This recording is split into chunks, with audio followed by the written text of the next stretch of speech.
आपको प्रथम पाठ समझ में आया होगा। आज मैं आपके सामने दूसरा पाठ पढ़ने जा रही हूं, जिसके रचयिता आलोक धानवा जी हैं। कविता का नाम है पतंग। नमस्कार मेरे प्यारे बच्चों, आज मैं आपको आरोह भाग 2 का द्वितीय पाठ पढ़ा रही हूँ, जो कि आलोक धनवा जी ने लिखा है। आलोक धनवा का जन्म सन 1948 ईस्वी में मुंगेर, जो कि बिहार में है, वहाँ हुआ था। छोटी अवस्था में इन्होंने काव्य लेखन आरंभ कर दिया था। जो इनकी मुख्य कृतियाँ हैं वो है जनता का आदमी, जो 1972 ईस्वी में प्रकाशित हुई थी। इनकी प्रथम कविता भी कही जाती है। और भीगी हुई लड़कियाँ, ब्रोनो की बेटियाँ, दुनिया रोज बनाती है, इत्यादि इनकी क्या हैं, कविताएं हैं। तो मैंने आपको लास्ट में बताया दुनिया रोज बनती है। दुनिया रोज बनती है जो इनका काव्य संग्रह है, एकमात्र प्रकाशित काव्य संग्रह इनका ये। इसी में से जो आपका काव्यांश ये लिया गया है पतंग, ये इसी में से लिया गया है। तो आइए हम इसको पढ़ते हैं। पहले इसके बारे में थोड़ा सा जान लेते हैं कि इसमें प्रकृति के सावन, भादो और शरद ऋतु के बारे में बताया गया है, पहला। और दूसरा, बच्चों की कोमलता और उनके उत्साह के बारे में बताया गया है कि पतंग के प्रति उनकी उत्साह कैसी होती है, वो क्या क्या उसके लिए कर सकते हैं। तो इस बारे में इस कविता में बताया गया है। आइए इसको शुरू करते हैं।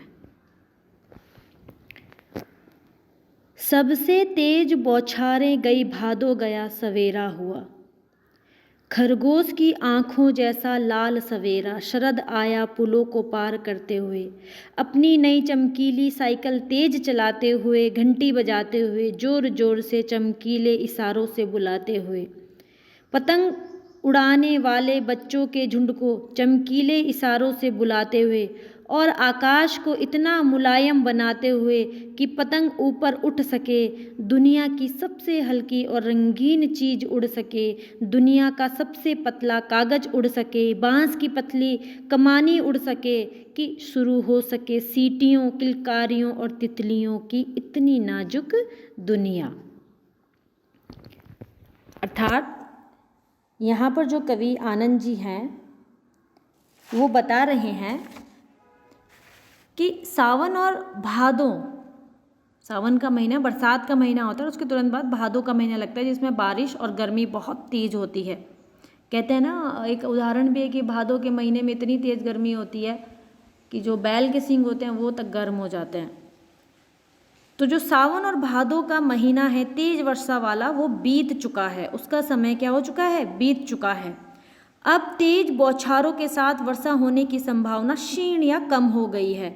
आकाश प्रायः साफ हो गया है, भादों की विदाई हो गई है और शरद ऋतु का आगमन हुआ है। इसमें होने वाला सवेरा मानो ऐसा लगता है जैसे खरगोश की लाल आँखें। जब आप किसी खरगोश को देखते हैं तो जो उसकी आंखें अंधेरे में या कम जब शाम होती है तो बहुत रेड कलर की दिखाई देती हैं। तो जब हमारा सूर्योदय होता है प्रातः काल, तो हमारा भी सूर्योदय आसमान में ऐसा ही दिखाई देता है जैसे कि खरगोश की आंखें। मानवीयकरण क्या है, खरगोश से। कवि कहता है कि अपनी नई चमकीली साइकिल को वह तेज चलाते हुए, बरसाती पुलों को पार करते हुए, जोर जोर से घंटी बजाते हुए आ रहा है और अपनी चमकीली साइकिल पर बैठ अलग अलग इशारों से पतंग उड़ाने वाले बच्चों के झुंड को बुला रहा है। अर्थात भादों के महीने में बारिश से आकाश बादलों से ढका रहता है। आपको भी पता है कि भादों और सावन के महीने में मुख्यतः बादल छाए रहते हैं, तो सूरज के निकलने डूबने का अत्यधिक ज़्यादा पता नहीं चलता है कि कितना तेज़ सूरज निकला है। पर कभी कभी जब मौसम साफ होता है, बारिश नहीं होती भादों के महीने में, तो सूरज इतना तेज़ निकलता है कि आप सिर उठाकर सूरज की ओर नहीं देख सकते।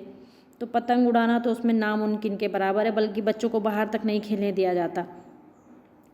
तो जो भादों की चिलचिलाती गर्मी है उसके कारण बच्चे क्या नहीं कर पाते, पतंग नहीं उड़ा पाते, उसमें खेल नहीं पाते हैं, उड़ाएंगे भी कैसे। इसलिए सभी बच्चे शरद ऋतु का इंतजार करते हैं क्योंकि उन्हें पतंग उड़ाना बहुत रोमांचक लगता है। ये ऋतु उनके लिए उमंग उत्साह का नया जोश लाती है।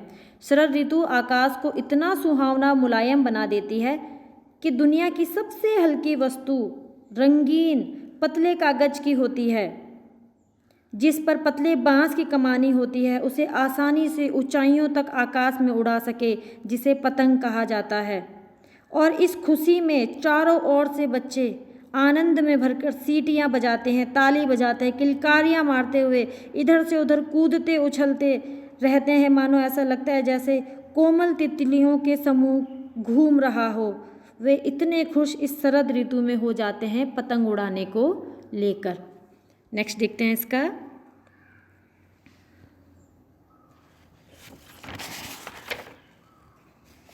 जन्म से ही वे अपने साथ लाते हैं कपास।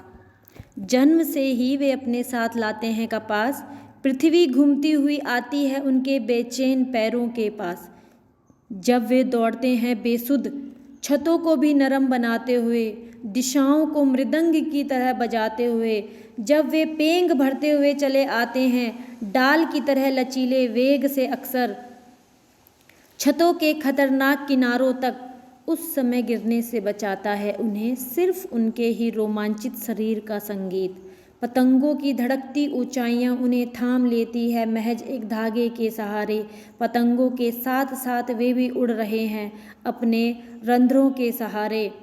अगर वे कभी गिरते हैं छतों के खतरनाक किनारों से और बच जाते हैं, तब तो और भी निडर होकर सुनहले सूरज के समान आते हैं।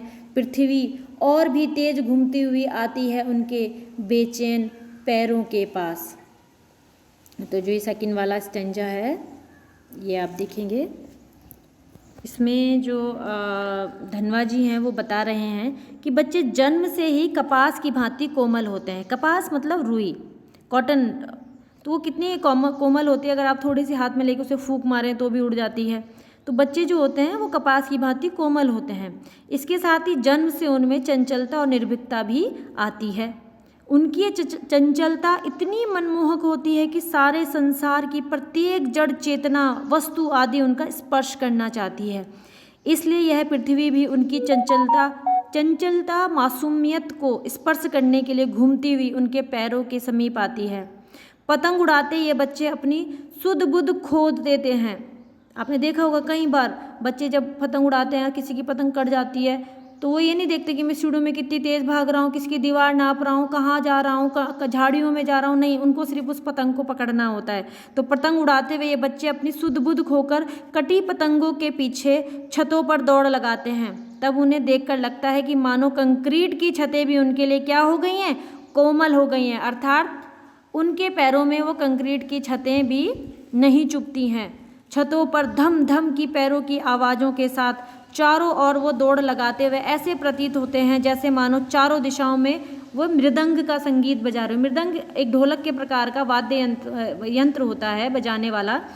तो उनके जो पैरों की आवाज़ आती है वो बिल्कुल ऐसा लगता है कि चारों दिशाओं में मृदंग बज रहा हो। झूले की तरह इधर से उधर अत्यंत तीव्र गति से आते जाते हैं वो। अब आपने जब झूला झूला है और आप उसमें बल देते हो तो वो आगे और पीछे की ओर जाता है। तो बच्चे भी बिल्कुल पतंग उड़ाते हुए इधर उधर घूमते हुए ऐसे जैसे झूला इधर उससे उधर अत्यंत तीव्र गति से जाता है, बच्चे भी ऐसे ही जा रहे हैं और पतंग की डोर के साथ पेंग बढ़ाते से लगते हैं। पेंग मतलब एक, जैसे आप कोई बैठा और आपने उसको आगे की ओर झुलाया और फिर वो पीछे आया फिर आगे गया, तो इसके एक चक्र को हम क्या कहते हैं, पेंग कहते हैं। तो मानो पतंग की डोर के साथ वो भी पेंग से बढ़ते लगते हैं। इनकी चंचलता व शरीर का लचीलापन पेड़ की डाली के समान होता है। कटी पतंग को पकड़ने के लिए जब ये लपककर और उछलकर पकड़ते हैं तो ऐसा लगता है किसी ने पेड़ की डाली नीचे खींचकर छोड़ दी हो और वो तेजी से ऊपर गई हो। इस दौड़ में वे कभी कभी छतों के किनारों तक पहुंच जाते हैं, जहां से गिरकर वो चोटिल हो सकते हैं और घायल भी हो सकते हैं, परंतु उनके शरीर का लचीलापन उनको गिरने से बचा लेता है। आगे देखेंगे, उनके जो शरीर का लचीलापन है उनको गिराने से क्या करता है, बचा लेता है। उनका इस प्रकार से गिरने से बचना देखने वालों के शरीर में रोमांच पैदा करता है। जब वे छतों के खतरनाक किनारों पर पहुंचकर भी गिरने से बच जाते हैं तो ऐसा लगता है जैसे आसमान की ऊंचाइयों में थिरकती पतंग ने अपनी डोर का सहारा देकर उन्हें गिरने से बचा लिया है। बच्चे भी आसमान में उड़ती पतंगों के साथ अपनी श्वास प्रश्वास के साथ उड़ते दिखाई देते हैं, क्योंकि वो उस समय उसमें खोए हुए रहते हैं। कभी कभार जब बच्चे खतरनाक किनारों पर पहुंच जाते हैं और खतरनाक किनारों पर पहुंचने के बाद वहां से गिर जाते हैं और उनको चोट लग जाती है, तब भी अगले दिन वो उससे भी निडर होकर उभरते हैं और अपनी निडरता के द्वारा वे आसमान में चमकते सूरज को छू लेना चाहते हैं। अब उन्हें गिरने का भय नहीं है। ये विस्तृत आकाश में सूरज के भांति ऊंची अपनी पतंग क्या करते हैं, उड़ाना चाहते हैं। उनके पैरों की गति एवं शरीर की चंचलता में और अधिक वृद्धि हो जाती है। तब पृथ्वी और अधिक रोमांचित होकर पहले से भी तेज घूमती हुई उनके पैरों को स्पर्श करने के लिए ललायित रहती है या उनके समीप आ जाती है। अर्थात जो बच्चे होते हैं वो किसी चीज़ से नहीं डरते हैं। आप बच्चों को जैसा माहौल देते हैं वो उसी माहौल में अपना रहन सहन कर लेते हैं। अभी आपने अगर आप अपने घर में कोई पौधा लगाते हो, उसकी बहुत देखभाल करते हो तो हल्के से तूफान से भी वो पौधा मर जाता है। पर जो जंगली पेड़ होते हैं जिन्हें कोई ना पानी देने वाला होता है, प्रकृति अगर बरसती है तो ठीक है, नहीं तो उन्हें कोई पूछता नहीं है। वहाँ पर कोमल जो वैसी छोटी से छोटी बेल मतलब जिसे हमें ऐसा लगता है कि ये बेल कैसे हुई होगी, वो बेल भी वहाँ पर अपने आप को क्या रखती है, खड़ा रखती है और बड़ी होने का प्रयत्न करती है। तो बच्चों को हमें प्रकृति के अकॉर्डिंग छोड़ना चाहिए, उनको मौका देना चाहिए उनके अनुरूप जीवन जीने का। जो बच्चों का मानसिक और शारीरिक विकास होता है वो उनके बलबूते पर ज़्यादा होता है, ना कि हमारी सोच के दायरे पर। उनको प्रकृति के साथ खेलने दिया जाए, कूदने दिया जाए, तो वो अगर चोट भी खाते हैं या वहाँ से उनको कुछ हानि भी होती है तो उससे वो आत्मविश्वास बढ़कर उनके अंदर निकलता है, ना कि घटता है। वो उससे सीखते हैं, कभी पीछे नहीं हटते हैं। तो बहुत ही सुंदर कविता बच्चों के लिए यहाँ पर दी गई है। आशा करती हूँ कि आपको समझ में आई होगी और इससे जुड़ी हुई कोई भी समस्या आप मुझसे पूछ सकते हैं। धन्यवाद।